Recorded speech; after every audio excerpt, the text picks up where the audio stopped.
At the Nature Conservancy, we know that this is the decade to deliver, and across the organization, we are all in and we are committed to having the greatest possible conservation impact by the year 2030. Everything we do is really about how can we increase the pace and scale of our work to have as great a possible conservation impact in these next few years as we can. It's really an amazing story how this trip came about, and I think it speaks to a lot of what's best about the Nature Conservancy. We were invited to visit by our colleagues at TNC in South Africa. We had a group from Arizona of mostly staff as well as our board chair. And we really had the chance to see a huge amount of TNC's work in South Africa. We started in Johannesburg, then we traveled to Uppington and the Orange River, where Conservancy is developing some really exciting work. And then we ended in Cape Town, where the Conservancy manages the Greater Cape Town Water Fund, which is a really exciting project. It's kind of our flagship program in South Africa. Our first program was the Greater Cape Town Water Fund that was started back in 2016, and that program is now mature. So we looked at how could we expand, what else can we do, and where Nature Conservancy can add value.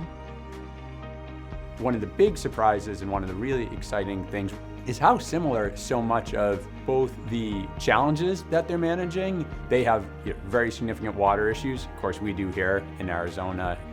They are doing some forestry related work, which is quite similar to our forest work. There are mining challenges. They're similar to what we're encountering here in Arizona. In many ways, the challenges are the same, and a lot of the landscapes are the same as well. It's a real gift and a privilege for the Arizona chapter to spend time with the South African chapter and share best practices and lessons learned. At the end of the day, we share one planet, and we humans are consuming this planet at an unprecedented pace, and we need to figure out how to work better together.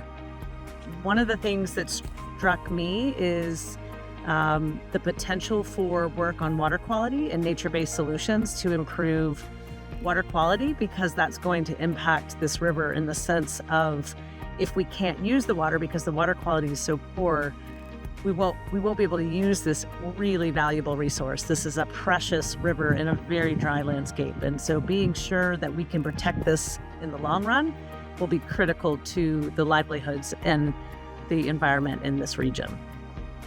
The intimacy of the conversations that take place just don't happen on Zoom. Everybody is invested more when you take a trip like this. I think one thing I can really take away from this is that it feels like the future is really under this one conservancy umbrella, and that we're really, thinking more globally as opposed to locally. To meet our biggest challenges, we're going to have to think much bigger. You can be thousands and thousands and thousands of miles apart, but still have so many of the same interests and goals.